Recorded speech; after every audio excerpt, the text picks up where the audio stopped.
So under this securing financial system stability, we have classified the slides under major functions and operations falling under the financial system stability. Let me start with the macroprudential surveillance related functions.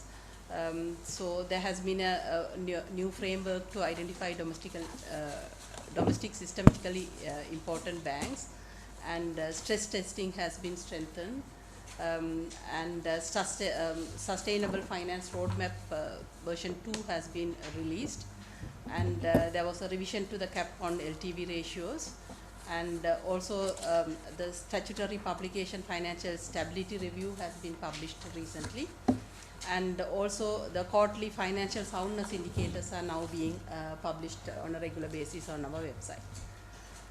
On the supervision of banks, there were improvements to regulatory framework. Several circulars and directions were issued on the areas of reliefs to SMEs, corporate governance improvements, reporting information technology and cyber security incidents of the banks, and approved securities for accommodation granted for related parties, recovery plans for licensed banks, and outsourcing of business operations by licensed banks, and guidelines for qualified external auditors. And also there was a MOU entered into with Nepal Rashtra Bank. And regulatory approvals were granted for opening branches, self-serving machines, and other banking outlets. And there were 217 regulatory approvals were given related to fitness and proprietary of bank directors, CEOs, and key management personalities. And there were on-site examinations. 14 examinations were completed, and 4 spot examinations were completed. Related to non-bank financial institutions also, there were measures to improve the regulatory framework with the amendments to Bank Finance Business Act, Finance Leasing Act, and directions issued related to liquidity management, recovery plans for finance companies, and issued directions on maximum interest rates on deposits and debt instruments, and credit risk management of licensed microfinance companies. And also the regular supervision activities were conducted on-site, 15 on-site supervision and 3 spot supervisions, and continuous supervision for 335 reports have been generated, and regulatory approvals were given. A large number of regulatory approvals were given, and also the court cases related to failed finance companies, primary dealer companies continues, and also investigation on unauthorized deposit taking has been continued, and the non-bank financial institution regulation supervision department has been actively engaging in public awareness and capacity building on several sensitive areas. And also the deposit insurance regulation related functions, there were orders issued under the Banking Special Provisions Act. Unless there are, these are just regular things, you don't need to, unless there are any exceptional cases. Maybe under this financial consumer relations, there is a draft directions on fees and charges and designated consumer risk registry, and also the market conduct supervision has started.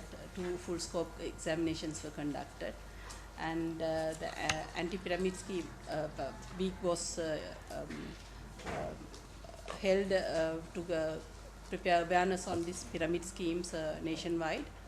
And on the payments and settlement side also, there were instructions on new circulars on retail payment systems and mobile payment systems were conducted, and a lot of awareness on the digital payments, fraud and all completed. And the regulations were issued under foreign exchange management, and there were some investments, outside investment were facilitated through clearance. And on the public debt management, so currently that phasing out of public debt management is happening in 2 phases. Currently, public debt management officials are working with the public debt department under the supervision of under the CBSL premises, and at the next stage they will be doing at the public debt management office, and eventually this will be fully transferred by early next year. On the financial intelligence unit, there are preparations for the mutual evaluation that is happening early next year, and all these coordination work with several other agencies are happening at present. On the regional development side, also mainly focusing on the financial inclusion objectives.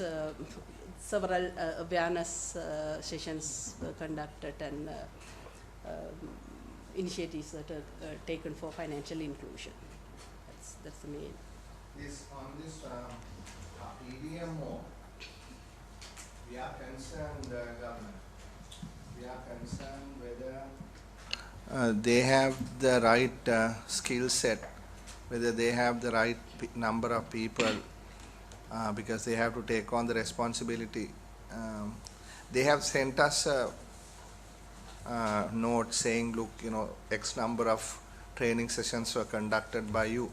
How satisfied are you, Governor, that by 1 January 2026, this entire public debt management operation is to migrate to the Ministry of Finance? How confident are you? Yeah, I think we have been working very closely with the PDM office by our public debt department. I think earlier there was some concerns. Minister of Finance also asked some more time for transition, but we basically give them sufficient technical assistance, and they have now taken a lot of operations. For example, earlier we have been conducting auctions weekly and monthly basis.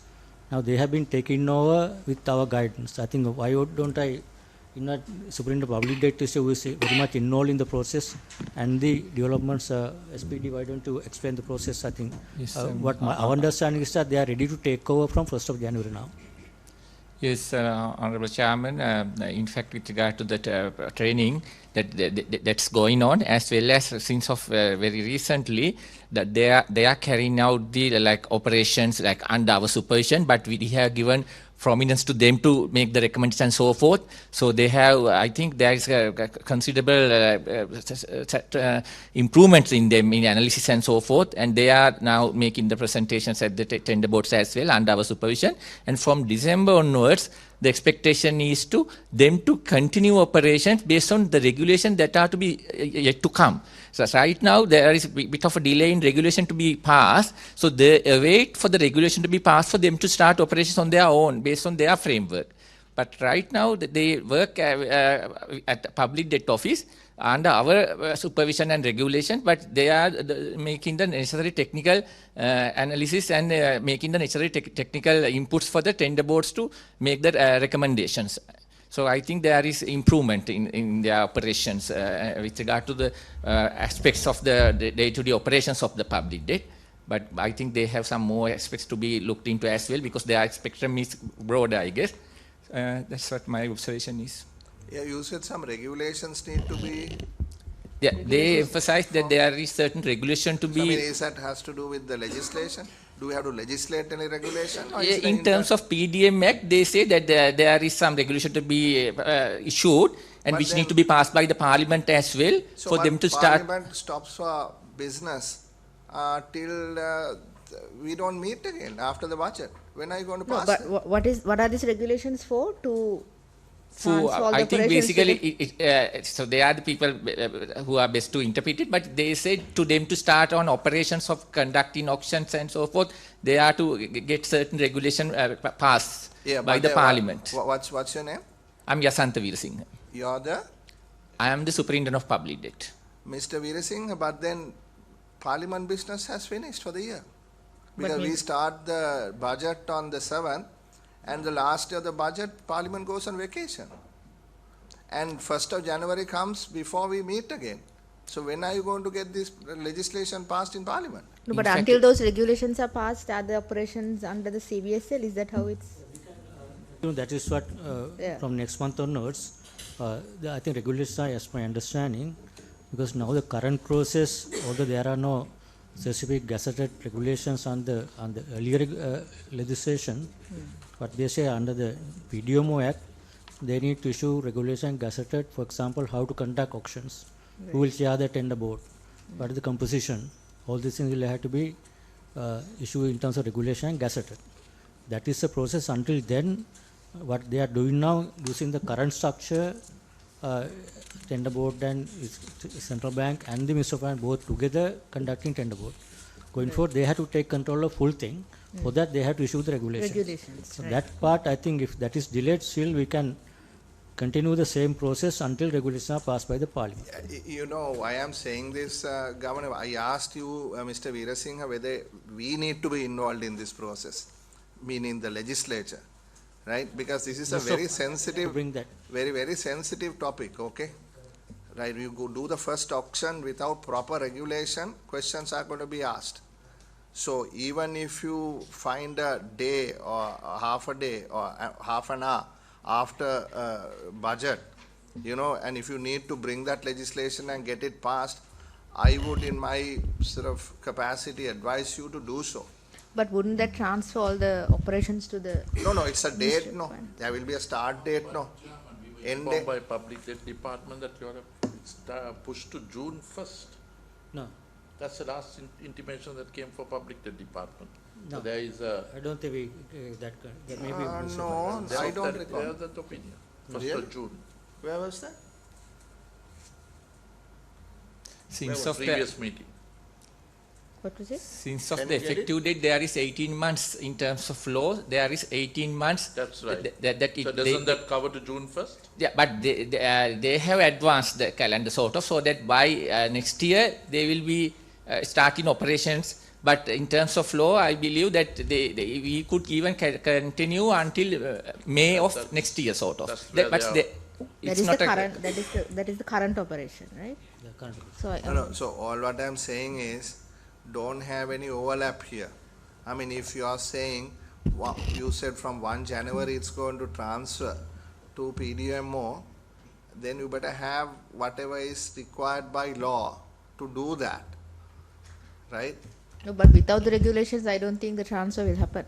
So then is you what can't do it for 1 January. Our understanding, Minister of Finance, ST and officials, PDMO, what they have indicated, they can get ready to have full operation 1st of January. I think they have to bring in the regulation, get it passed in the Parliament by the Minister of Finance through the regulations. Yeah, so all what I'm saying again, Governor, is we have no more free days in Parliament. Yeah, that I think Minister of So Finance that you will have to discuss whoever is relegating or rather transferring the duties to the PDMO or the government side.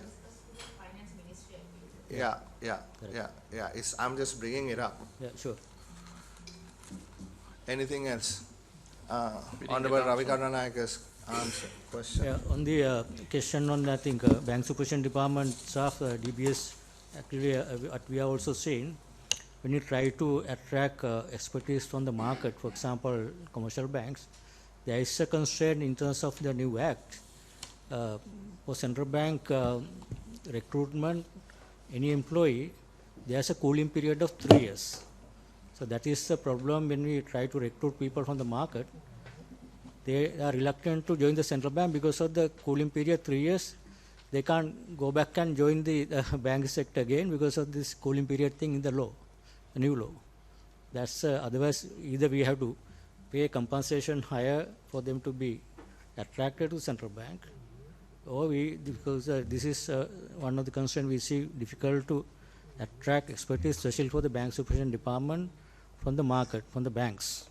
Because if they are working in the banks, they come and join the central bank at least for 3-4 years. They can't go back and work again in the bank because the cooling period of 3 years. You know, that's like unemployed for another 3 years. That's a bit of an issue that, you know, this Central Bank Act, this Supreme Court brought in this restriction. Yeah, because we wanted to keep it at 18 months, but it went to 36 months, and you can't argue with that because of historical issues. Correct. So I guess, you know, those ethics will have to be followed. Can't do anything about that. Other question on that FIU, Honorable Rakonayaka, based on the crypto, I think I want to make here the point on the FIU, the AML CFT. This important thing happened next year, mutual evaluation taking place of Sri Lanka, the compliance with all the requirements under the Asia Pacific Group, money laundering, the evaluation taking place. Last 2 times we were downgraded to the grey list. This time we want to ensure that we are going in the right direction. This is what I want to highlight here.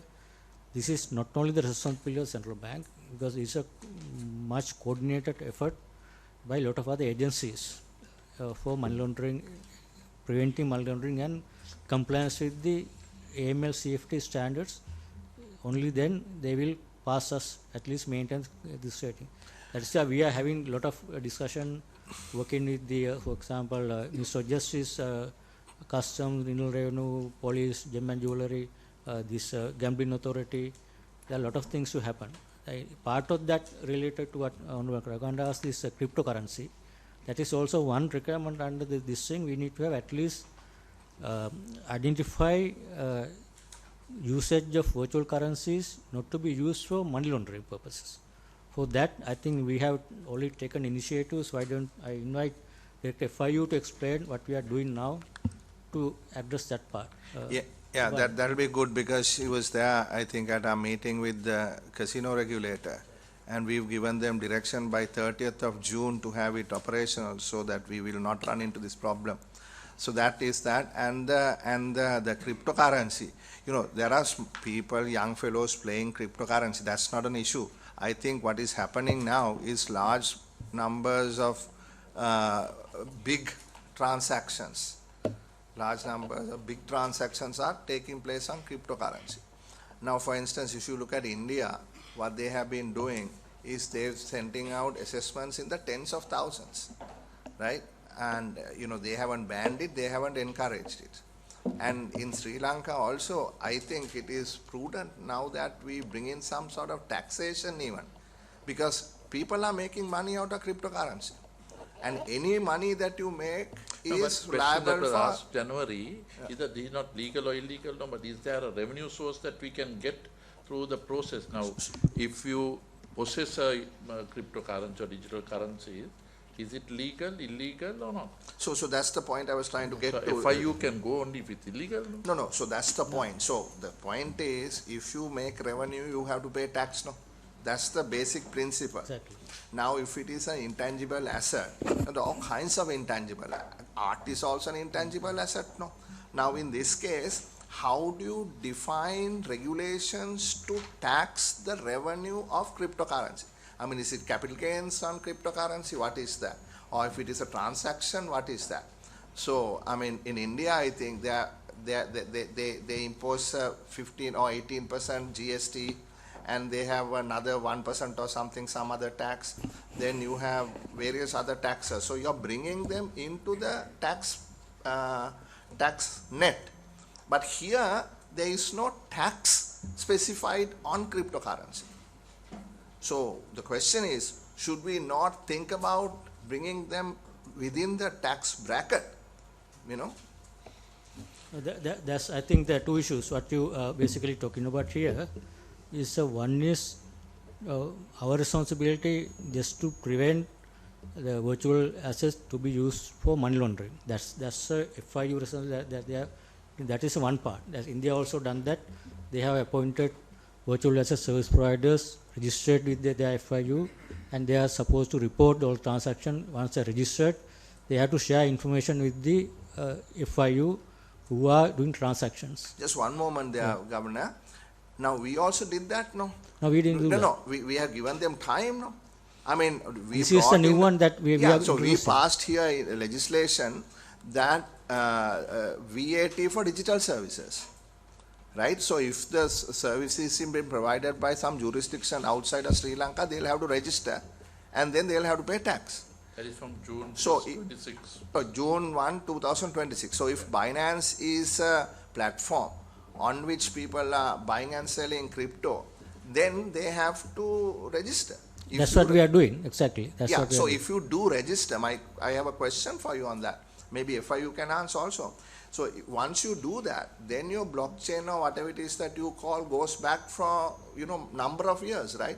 From the time these people were registered, their income is now due, they'll have to pay taxes on that income. That's a taxation policy. Government will have to make a decision on that.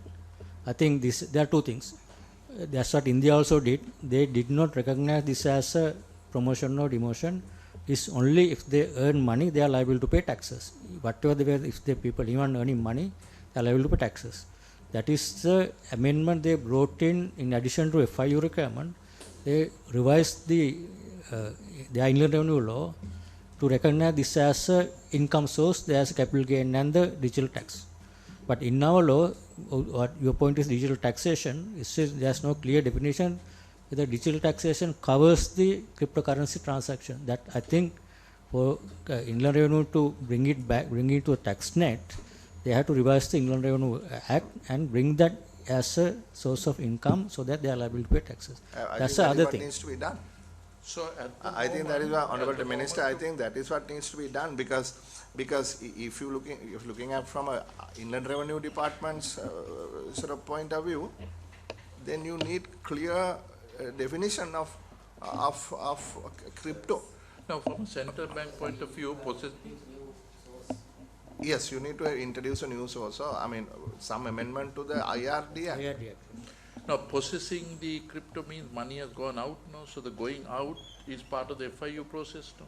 So possessing that means that legal currency has gone out, converting. How does it been looked at from central bank point of view? Why don't you FIU explain the process? Subhan. Thank you, sir. Honorable Chair, as the FIU, this is a requirement because this is under the recommendation 15. If there are virtual asset service providers operating within a jurisdiction, the country should either license them, register them, or prohibit them. So what we are doing is, as the FIU, we want to bring them under the AML-CFT, anti-money laundering and countering the financing of terrorism regime. For that, we are in the process of amending our Financial Transactions Reporting Act. We are recognizing them as reporting entities, reporting institutions. So the vast definition, the virtual asset service providers will be included.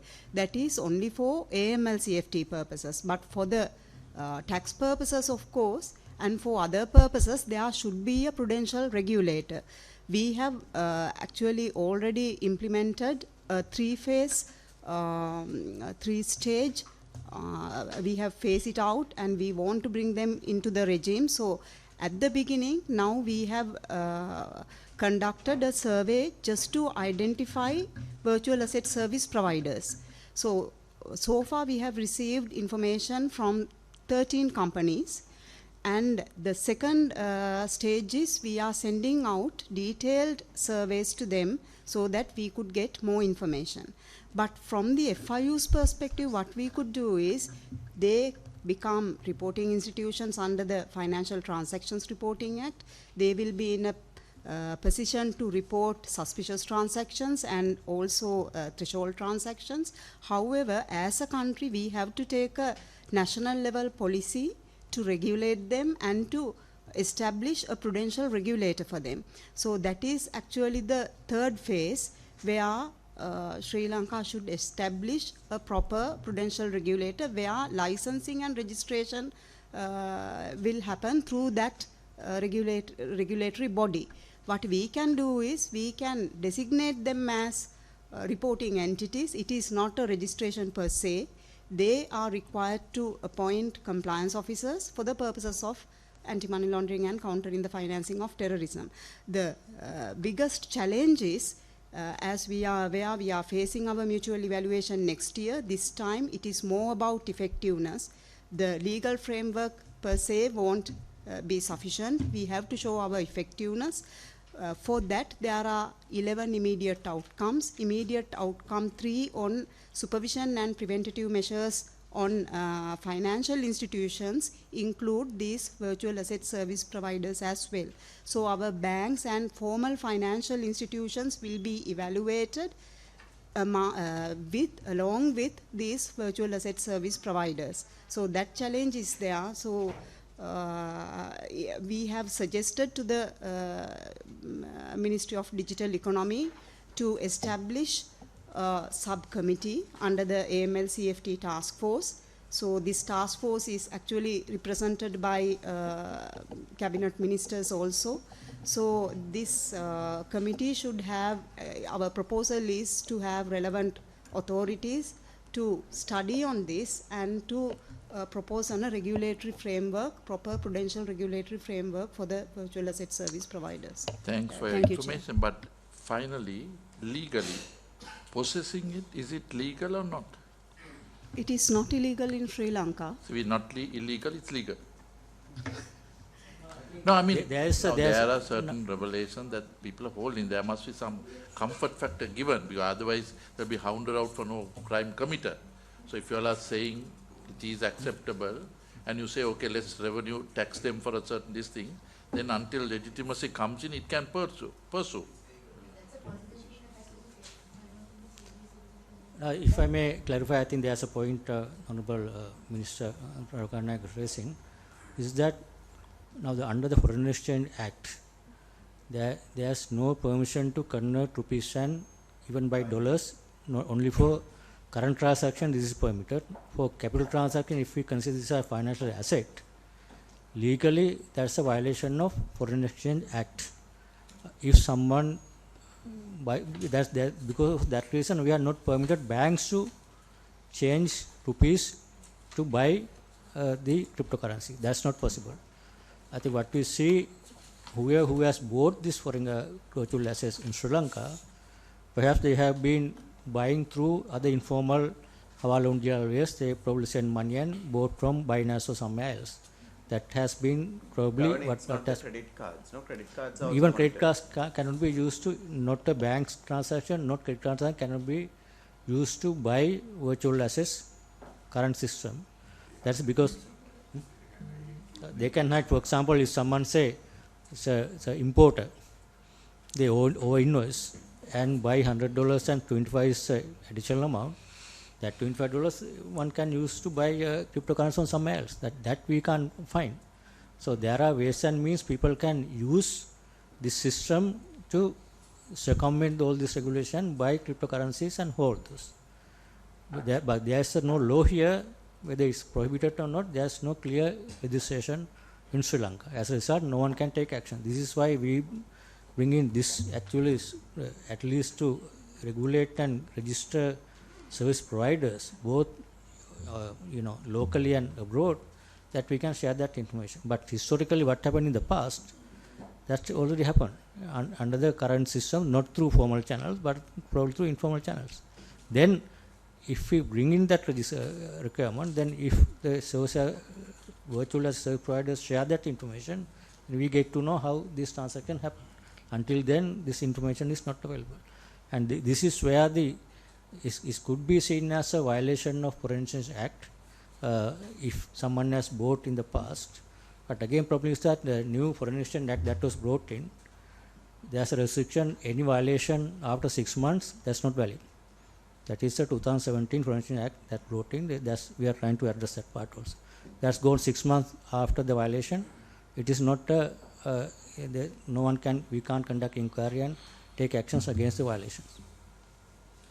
Honorable Chairman, this on the taxation side, which is a separate issue. I mean, the Inland Revenue Act, I think while the digital tax is imposing VAT or whatever, as far as profits tax is concerned, whether your income is legal or illegal is not a matter for the tax man.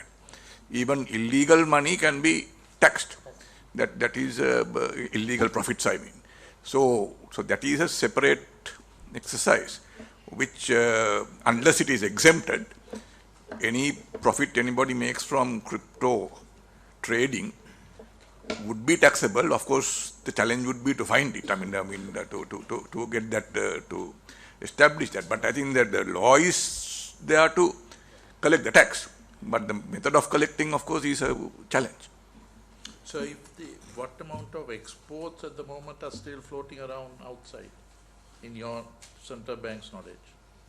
Based on our data, export repatriation happening 100%, almost 100% repatriate share out of 100% the in the given period. Yes, some months 95%, next month 105%, like it's moving. Month to month can be variation, but broadly repatriation is happening. Yes, Honorable. I have few direct questions. One is on Is this. it related to crypto or no? Not crypto. So I have one last question.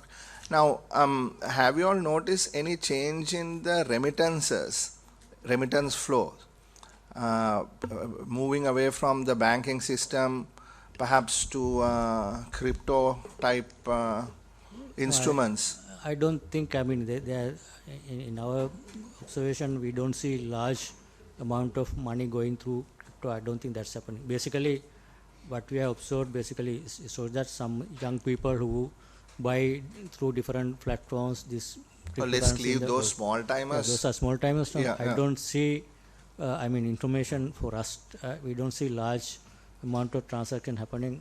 We don't know, but so far we don't have that information. We don't see that is happening. Okay. Because if that happens, basically you can see the black market premium of the parallel premium of the foreign exchange will have to be much larger. When there's a large transaction happening outside the system, there will be people who are willing to pay more for that transaction. But its premiums are pretty normal and it has not been increasing.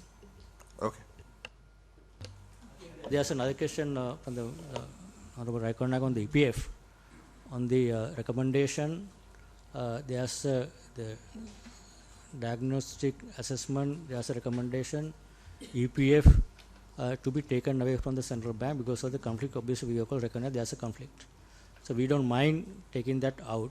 But recently, we got a direction from the government saying that government has decided to retain EPF with the central bank and asked us to improve the process. But still, decision is to, despite the recommendation, I think we got the communication from the government. It's up to the government to decide. It's coming under the EPF Act. Act has to be amended and need to create a different institution like PDMO, different institution to run this EPF separately with the Labor Department or some other institution. That has to happen. I think in my view, that has to happen very careful process. Think about the process, who can take this over, who can run this fund, who can manage this, address conflict of interest, all these good practices. Those will have to be brought in under new institution if that is taken away from the central bank. Correct. Right now, decision is to keep it to the central bank. That is news to us. But we got a letter from the President Secretariat that government has decided to retain it with the central bank. This is a recent decision? It will remain as how you have managed previously. There's no change to how it's managed. We are not the regulator. We are the custodian of the fund. No. There's no regulator in Sri Lanka for superannuation fund. There's no regulator. Is the regulator of the banks? Regulator of banks, no regulator of superannuation fund is no superannuation fund. Manages the account which you buy into accounts of the banks and then you regulate indirectly. No, that's a different. That's so earlier practice that government, earlier previous governments use EPF shares to appoint directors on their own to the bank boards. Now we are. Why don't Mr. Fonseca can explain that process? There was a situation, Honorable Chair and Honorable Ravi Karanayaka, where the government used its shareholding to influence appointments to the board. So this was going back to my previous stint in the Monetary Board, where a situation arose where EPF was planning to vote some directors out. So when it came to the board's attention at that time, we took a decision that first of all EPF should only invest in shares where they are confident of the management. Otherwise, they have no business in investing in shares. So we should not invest to change boards or anything like that. So we took a decision at that time. I think from then, to my knowledge, that has been followed, that the EPF will vote with the boards of the banks. If the board recommends a certain decision, the EPF will support it unless the EPF considers it is detrimental to shareholders or the EPF, in which case they have to come to the board, come to the Monetary Board and explain why they think it is detrimental.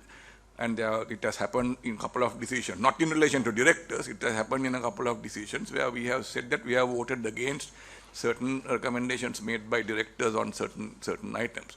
So that is the governance structure we have put for the shares, not only for banks, for all our investments in listed companies. We are a passive investor who invests in what we think to be good companies. If we don't think they are that good, either we get out, or if they still take action which is considered detrimental, then of course, so that governance structure has been put in place. So the EPF shares, the EPF will not. Earlier they used to issue proxies in various ways without anybody knowing, under pressure from various parties, but that has not happened to my knowledge in recent times. On that, just one moment, right? I mean, this is not an ideal situation. I mean, blue chip company which is not in the finance sector is a different animal altogether.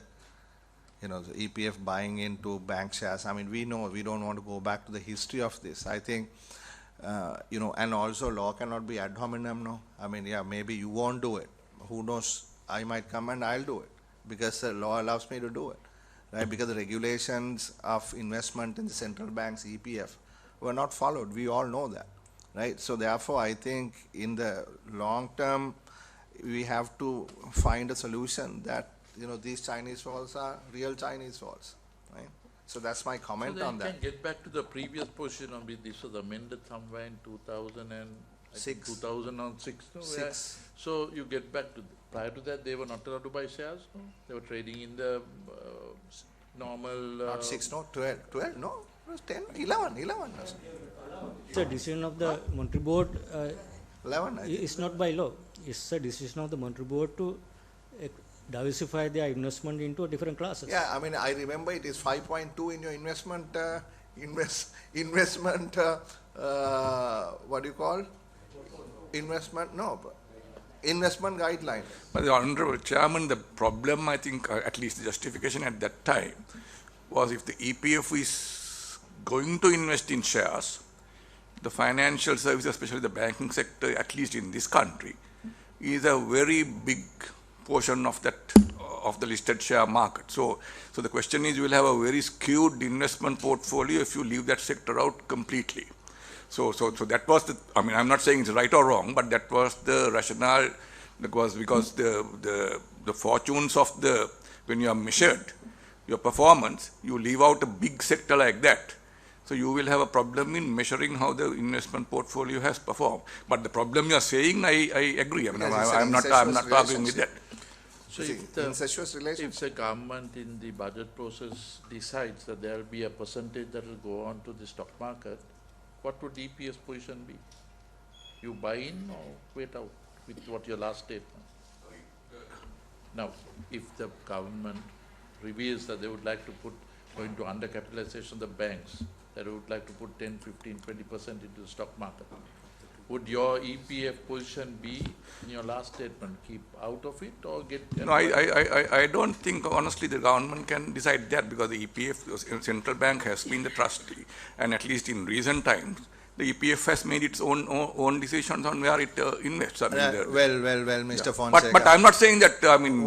I mean, you didn't ask a single EPF, what do you call, shareholder or employee what to do with their the bonds. So let us not go there. You represented EPF. I don't want to just one more question. That's a different debate. Yeah, that's a different debate. And decision making. Let's not get into that. Because we are opening a new can of worms. Yeah, still it's not a primary dealer, right? It will still buy at the secondary market on the bonds. No. Now EPF given a primary dealer status. Yeah, they can directly participate in the auctions. They can. They can. Because there's a largest investor in the market. Yeah, of course. They have been given that status. Totally fine. All right. Anything else? Yeah, I have a few questions quickly. So there are certain concerns made by the SME sector when they go to the grievance handling process, that against banks, certain issues with the banks, that is not being cared for. I just want to know how many inquiries were made and how many issues were resolved, or those things, how that is handled. That's one. And on the microfinance, have we really put a cap to the interest rate, or how we have managed it? Third is the PayPal issue, the Stripe and the PayPal. There are discussions, or there are views to say that it's about the monetary exchange, the Money Exchange Act, given that these institutions are not willing to establish in Sri Lanka because of the KYCs and the required inability to monitor back and forth transactions in these platforms. Fourthly is about venture capital institutions coming into Sri Lanka. So they've raised certain concerns over repatriation of funds as venture capitals. They need a faster turnaround. So these are just 4 concerns to get your views. Yeah, I think venture capital, what we have on the Provincial Act, there are restrictions on how much money can be coming in and how much can be taken out. That is, during the crisis period, there was a restriction. Once in every 6 months, you see, can come into the parliament, gradually relax these limits. It's applicable to all the firms, those who are basically, if money coming through a foreign investment IIA account, they can bring that money and take this money out without any this thing. But if they come and invest in normal accounts converted into rupees, then there is a restriction for them to take that money out. That is the existing foreign exchange regime. That is applicable to all the investors unless they come to IIA account as a non-resident investor. There is no restriction on that. But so Governor, the venture capital funds are a different type of. No, that's a decision by the government. If this foreign exchange is agency function, what we do, Minister of Finance authority to determine whether we give exemption to certain sectors so that we open up. So I think right now we are basically applying a similar across all the sectors. That is how it has been happening. But I can remember recently when we recommended some relaxation, Minister of Finance didn't want to go through further relax because of the concern of the foreign exchange. It's a gradual process. That will happen over a period of time. Your second, if you can remember, I can't remember. Yeah, the grievances. I think FCRD. Why don't we have AG in charge of the? What if we have established a department called Financial Consumer Relation Department that is to look after the consumer side and improve disclosures and address all these things.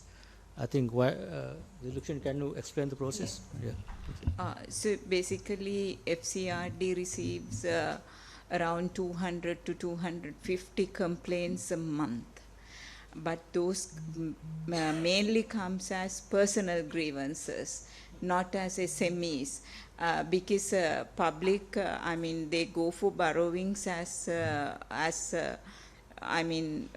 personal loans. So maybe they have invested in some kind of small businesses. So then, because they have to first go to the bank or the financial institution and raise their grievance. When they are not happy with the solution provided by the financial institution, then they come to the FCRD. So usually then we talk to the financial institution, we intermediate and we try to solve the problem. It takes, some problems are quite complex and even the consumers are not ready to accept some solutions the financial institutions provide. So in that case, it takes some time to solve the problem, and some problems it's very difficult to solve. Usually we give solutions within 3 months. That's the rule of thumb. Yeah, so just to get a sense of it, so out of 200, how much would it get favorable result from the consumer's perspective? Again, the consumer perspective, when we tell the banks should offer a solution. But when the customer is not willing to accept the solution, then they go away. So that's up to the unresolved problem. Unresolved. Then it's unresolved. So I don't think, because when you look at the nature of the complaints, sometimes we understand there are difficulties, but they can't go beyond the existing structure to go out of the way and provide solutions by the banks or by the central bank. We can't ask them to give them this solution because this person has some problem. It's within the framework we are trying to resolve as much as possible with the agreement between two parties. And in addition, what we are doing is we recognize there are certain deficiencies in terms of disclosure of certain. Why people are getting into trouble is that they don't, when you take a loan, they don't read carefully or they are not explain the proper reasons of, terms and conditions. They just sign off and take the loan. Once they take the loan only, they find it difficult. Then obviously we are trying to improve the disclosures, transparency through our regulation on the FCRD. That is the process we are taking through, at least to increase transparency of the terms and conditions, and consumer have a better awareness of what they are getting into. That is the root cause of the problem that we are trying to address that. But until then, there will be continuously, we are getting letters every day from the consumers saying that this is there are two problems. One is the financial ombudsman process that is not very effective.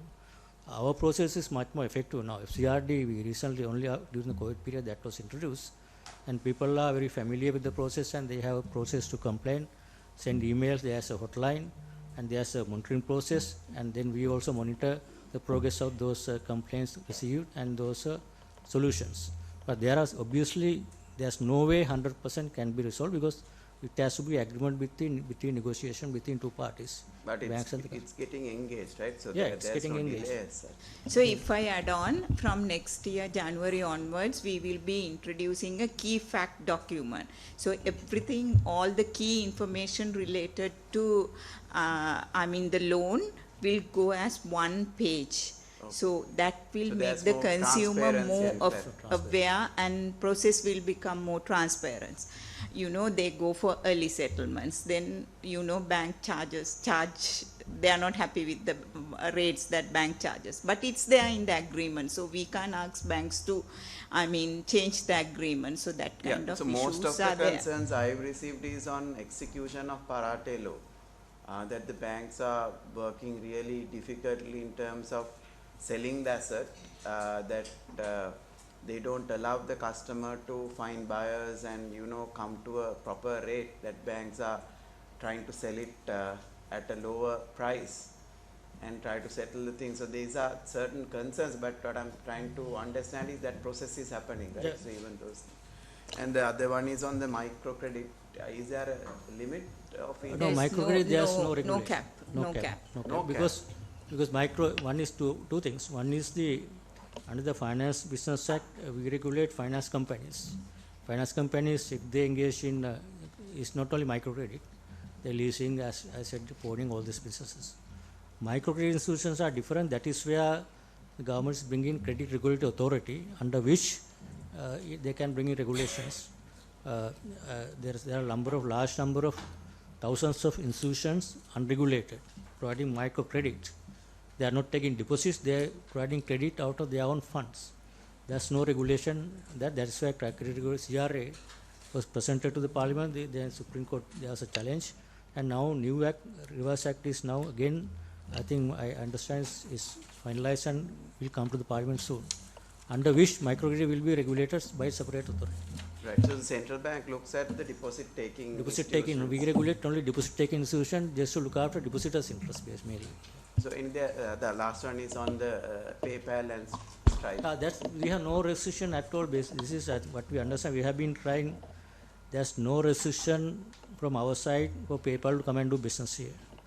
It's their decision. They don't see this is a viable market for them to come and do business.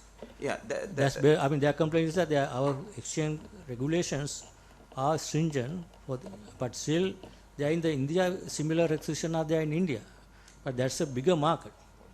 Yeah, its volumes are very high. Here, for them to have a feasible business with restrictions, they don't see a viable case here. So the governor, you are saying compared to other countries, the regulations are good enough for such companies to come and establish. Yeah, because we still have foreign exchange capital account restriction are there, no? So that's where the current account transaction, there's no issue. But these companies need to be able to repatriate capital freely, whatever amount they are collecting. That facility still is not freely repatriated. That means you need to get approval, prior approval. Yeah, prior approval, and subject to say $1 million per year old, $5 million for listed companies. So what you are saying is this is kind of similar in India as well, but they do operate there. They operate because of the bigger market. Yeah, I understand that. You know, the domestic but market comparatively to Singapore and Malaysia and other countries, we are a little restrictive. They are fully liberalized. There are no restriction on the capital restriction are not there. Okay. That is attraction for these companies come and do business. Sorry, my last question was today I was at Port City. They said that there are pending approvals for the bank operations from Central Bank. 16 banks plus 4 others. And you all are waiting for something or the other was not very clear. Can DBS respond to that, please?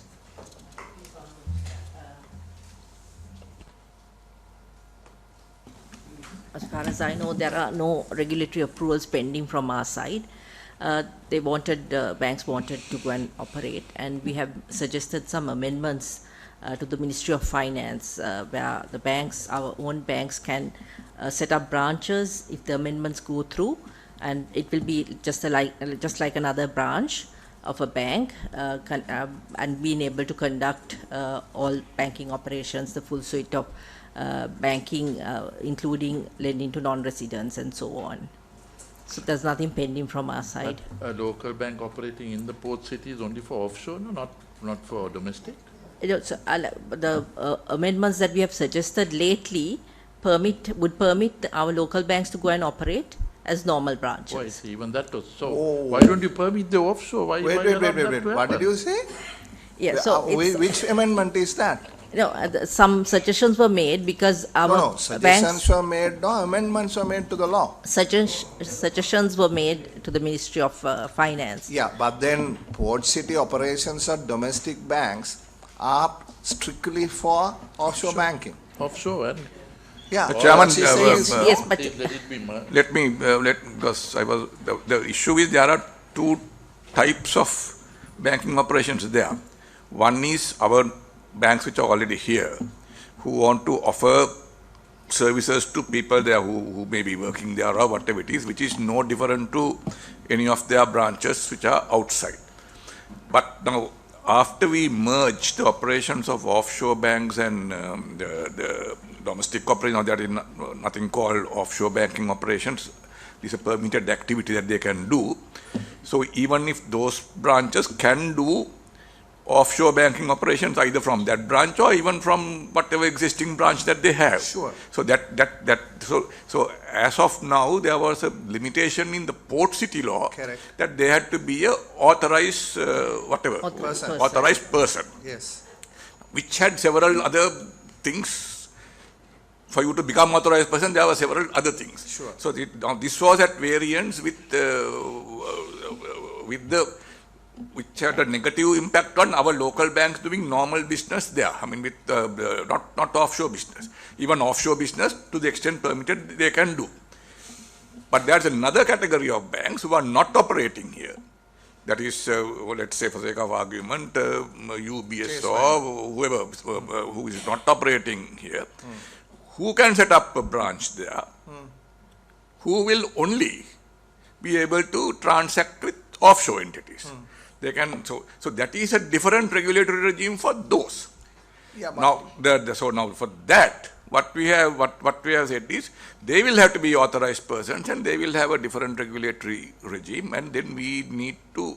I think we are in discussion to issue what that regulatory framework is. I mean, earlier there was some doubt as to who is going to regulate, what the regulations are, and I think recently there was something that we should follow the normal regulatory requirements, but it is not as strict as what would apply to a domestic bank, because they are not taking any domestic deposits. Finally, we are looking after our domestic people. So that is a different regulatory regime that has to be developed, and those discussions are now going on. But the enabling provisions for this demarcation has to come through a regulation which has to be issued by the minister.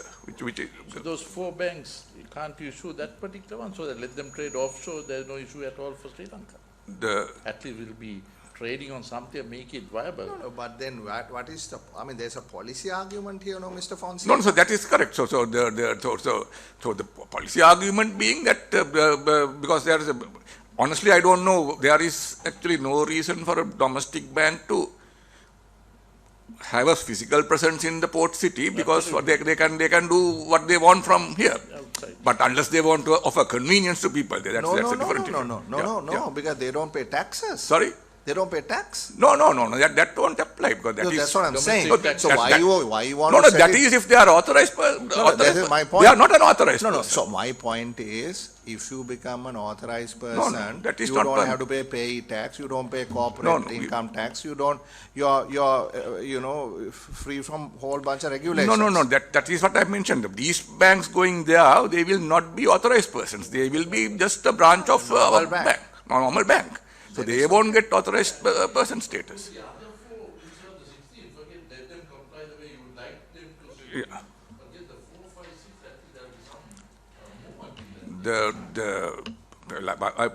But then they'll have to make this distinction and issue the regulations first. Yeah. The ministry has to issue that to make that distinction. Yeah. So I think. Okay. Yeah. We have run out of time. Just one other thing on the port. I'm sorry. And no foreign banks have shown interest as of now. All local. That's right. Yeah. No, the local banks won't do that because if they would do that, they have to bring Capital. capital. Yeah. Local banks don't But want to then do that's that. their complaint. Yeah, If they don't bring that, don't let them operate. That's why local banks are now more comfortable to go there and have a normal branch operation and do the offshore banking business. Right. That's what local banks. But they won't do it as authorized person. Yeah, that's my point. Yeah. As long as you're not an authorized person, I mean, there will be McDonald's and all Whatever, also selling whoever, stuff. yeah, that's okay. So they can pay their salaries or whatever. Right. One other issue about, since you brought the port city, now you all are changing the company law, right? Or change the company law. Amendment, not you, government. Now there is a offshore banking operation. Now, why we did that was to go look at, to dig down to the beneficial ownership. Now, in beneficial ownership, port city is not included in the definition. I don't know whether, because I was listening to one of these tax experts speak, whether it has been an oversight or whether it is deliberate. The guy didn't really know. I don't think CBSL can answer that. Yes, please. Honorable Chair, actually for the AML-CFT perspectives, all the laws applicable to the mainland are applicable to the port city as well. So under AML-CFT requirements, this beneficial ownership requirement is there. Even in our CDD rules, and after the Act Amendment, our Act Amendment, it will be embedded in the Act also. So even though it has not been specifically mentioned in the company law amendment, all the persons, Should it be authorized mentioned persons though? and other... Should it be mentioned for legal purposes? Should it be mentioned in the Act? Better, no? Companies Act, if it is, I don't know, because then there would be another amendment to bring in this Companies Act, the latest amendment. It took more than 7 years. No, I know, but this is just a definitional matter, no? Yeah. This is just an interpretation at the end. I mean, I think it is an oversight. Maybe it was, not deliberately removed. So if, sometimes you say, no, read this with that. So if somebody will argue, well, I'm reading this with that, but it is not there here. So that's the thing. Is there any kind of law that supports this argument? Regulation. Yeah. Right. Okay. Then, gentlemen, ladies, Mr. Fonseca, you had something to say. Mr. Govindasamy, I mean, is there anything that you want to add, sir? I think Chairman, Governor and the rest of the members have aptly answered all the questions the members had, so I didn't need to get involved at this point. Mr. Vijay Singha?